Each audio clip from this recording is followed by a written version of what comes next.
पार्वती प्रियपुत्राय गणेशाय नमो नमः। নমস্কার, সকলকে স্বাগত। শুরু করছি জ্যোতিষ অনুষ্ঠান হিতৈষী। আজ আলোচনা করব কর্কট রাশির বিষয়ে। কর্কট রাশি 2025 সাল জানুয়ারি মাস কেমন যাবে। প্রথমেই জানিয়ে রাখি, এই মাসে এক উল্লেখযোগ্য পরিবর্তন যথেষ্ট ভালো হতে থাকবে। বৃহস্পতি যথেষ্ট ভালো থাকছে, তাই এই মাসে বেশ কয়েকটা শুভ পরিবর্তন এবং বেশ কয়েকটা শুভ সংবাদ আসতে পারে।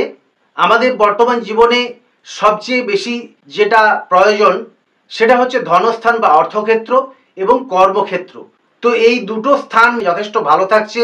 এই মাসে প্রভূত অর্থ লাভের সম্ভাবনা, অর্থাৎ অর্থ প্রাপ্তির যোগ আছে। বিদ্যাক্ষেত্র, ভাগ্যস্থান, প্রাপ্তিযোগ, গৃহ, বাহন, বন্ধুস্থান যথেষ্ট ভালো হয়ে যাচ্ছে। তো আমি ডিটেলস আলোচনা করব। তার আগে খুব সংক্ষেপে গ্রহ পজিশন জেনে নেওয়া যাক। আমি ছকটা স্ক্রিনে ডিসপ্লে করছি, আপনারা দেখতে পাচ্ছেন। এই মাসে শুক্রের অবস্থার কয়েকটি ক্ষেত্রে আপনাকে কিছু সমস্যায় ফেলতে পারে। সেক্ষেত্রে পারিবারিক ক্ষেত্রে এবং ব্যবসা ক্ষেত্রে কিছু উত্থান পতন আসবে, সেটা আমি আগেই উল্লেখ করেছি। তবে বৃহস্পতির অবস্থান এবং 21শে জানুয়ারি পর্যন্ত মঙ্গলের অবস্থান আপনাকে সর্বদিক থেকে শুভ ফলের মুখ দেখাবে। সুতরাং তুলনামূলক বিচারে এই মাস সর্বদিক থেকে আপনাদের পক্ষে ভালো আসবে। বেশ কিছু প্রাপ্তিযোগ, বর্তমান ফাটকা আয়ের সম্ভাবনা আছে। যারা বকেয়া প্রাপ্য থেকে বঞ্চিত ছিলেন তাদের প্রাপ্তির সম্ভাবনা আছে। যারা শেয়ার মার্কেট, ট্রেডিং, অনলাইন ইত্যাদির ব্যবসায় জড়িত আছেন তাদের পক্ষে যথেষ্ট ভালো সময় থাকবে। এছাড়া শিল্পী, সাহিত্যিক, অভিনেতা, অভিনেত্রী এবং টেকনিক্যাল ডিপার্টমেন্টে যারা কাজ করেন তাদের পক্ষে এই মাস যথেষ্ট ভালো সময়। তো আমি ডিটেলস আলোচনায় চলে আসি।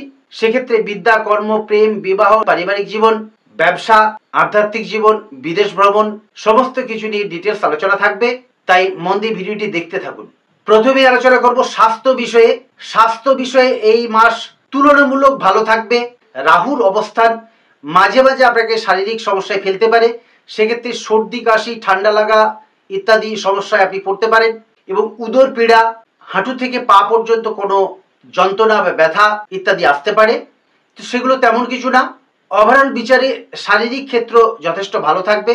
সেক্ষেত্রে যারা শারীরিক কোনো সমস্যায় ভুগছিলেন তাদের ঋতস্বাস্থ্যের পুনরুদ্ধার হবে এবং মানসিক দিক থেকে উৎফুল্লতা বৃদ্ধি পাবে।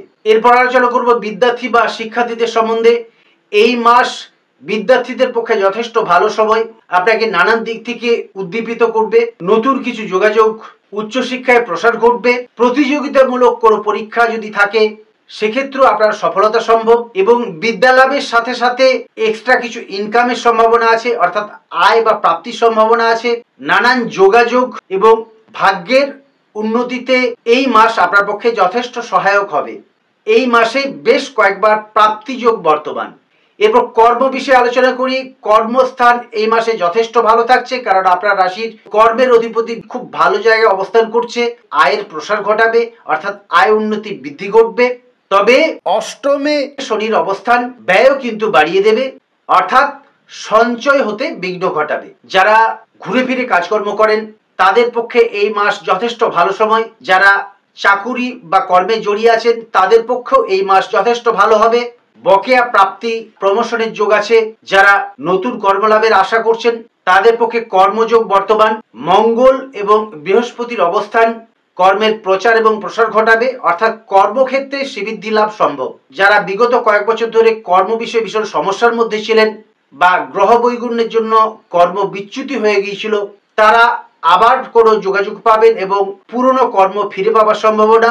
মোট কথা, কর্ম বিষয়ে এই মাস সর্বদিক থেকে শুভ ফল দিতে বাধ্য। তবে দর্শক বন্ধু, আপনাদেরকে আমি জানাই, আমি আগেই উল্লেখ করেছি রাশিফল একটা গড় পড়তে বিচার।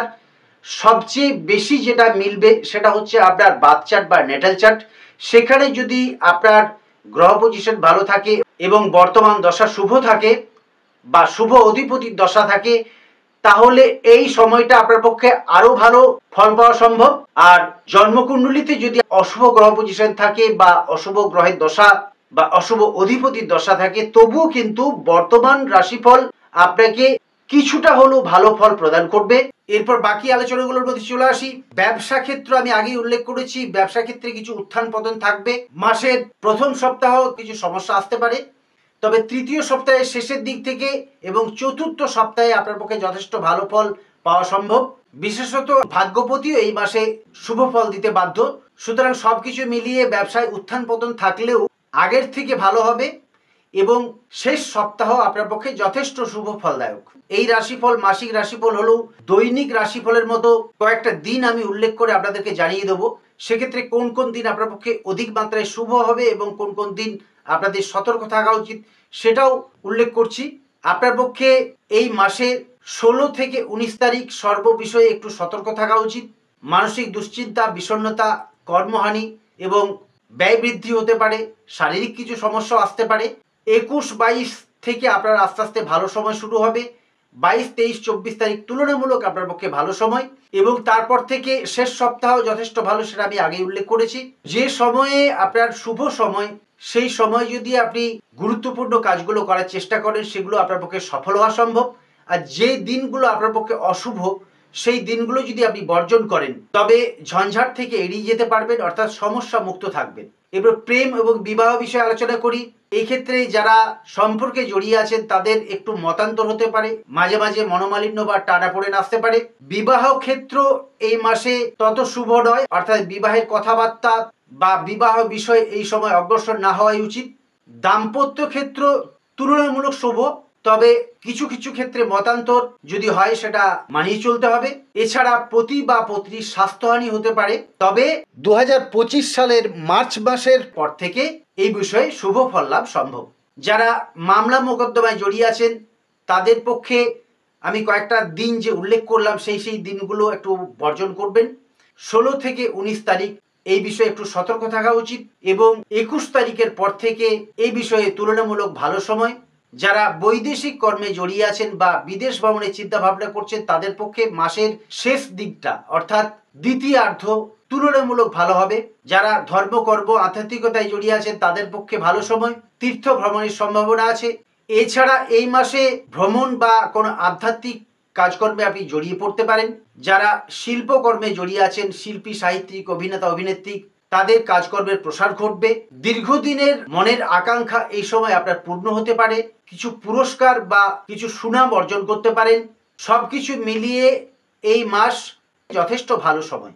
এছাড়া যারা গৃহ নির্মাণ, গৃহ কেনাবেচা বা গৃহ স্থানান্তরের চিন্তা ভাবনা করছেন এবং যারা রিয়েল এস্টেট, জমি কেনাবেচা ইত্যাদি ব্যবসায় জড়িয়ে আছেন তাদের পক্ষেও কিন্তু এই মাস ভালো সময়, অর্থাৎ উন্নতির পক্ষে সহায়ক হবে। তো এই ছিল কর্কট রাশি বা কর্কট লগ্নের বিষয়ে আলোচনা। আপনারা রাশিফল দেখতে থাকুন, পরবর্তী রাশিফলের দিকে চোখ রাখুন। আর নিয়মিত রাশিফল পেতে চাইলে চ্যানেলটা সাবস্ক্রাইব করে রাখুন। জ্যোতিষ সম্বন্ধে যদি আপনার কোনো প্রশ্ন থাকে কমেন্ট করে জানাতে পারেন। আর যারা রাশি লগ্ন জানতে চান তারা চ্যানেলটা সাবস্ক্রাইব করে জন্ম তারিখ, জন্ম সময় এবং জন্মস্থান উল্লেখ করে কমেন্ট করবেন। আমি আপনাদের কমেন্টের উত্তর দেব। পরবর্তী মাসে বিশদভাবে আলোচনা করব, তাই পরবর্তী অনুষ্ঠানের দিকে চোখ রাখুন। আর ভিডিওটি ভালো লাগলে অবশ্যই একটা লাইক করবেন। যারা ভীষণ সমস্যা আছেন তাদের জন্য আমি কিছু কথা উল্লেখ করছি। আপনারা ব্রহ্মযষ্টি মূল, অনন্ত মূল এবং আপাং গাছের মূল ধারণ করতে পারেন। সোনা এবং তামা আপনার পক্ষে শুভ ধাতু, রূপও আপনার পক্ষে শুভ ধাতু। তারা মায়ের পুজো আপনার পক্ষে শুভ ফলদায়ক। হলুদ বর্ণ, হলুদ রং আপনার পক্ষে শুভ হবে। এছাড়া 3 এবং 9 আপনার পক্ষে শুভ সংখ্যা। তো এই ছিল আলোচনা। আজকের মতো অনুষ্ঠান শেষ করতে হচ্ছে। মঙ্গলময়ী মা তারার কাছে সবার মঙ্গল কামনা করি। ভালো থাকুন, সুস্থ থাকুন। নমস্কার।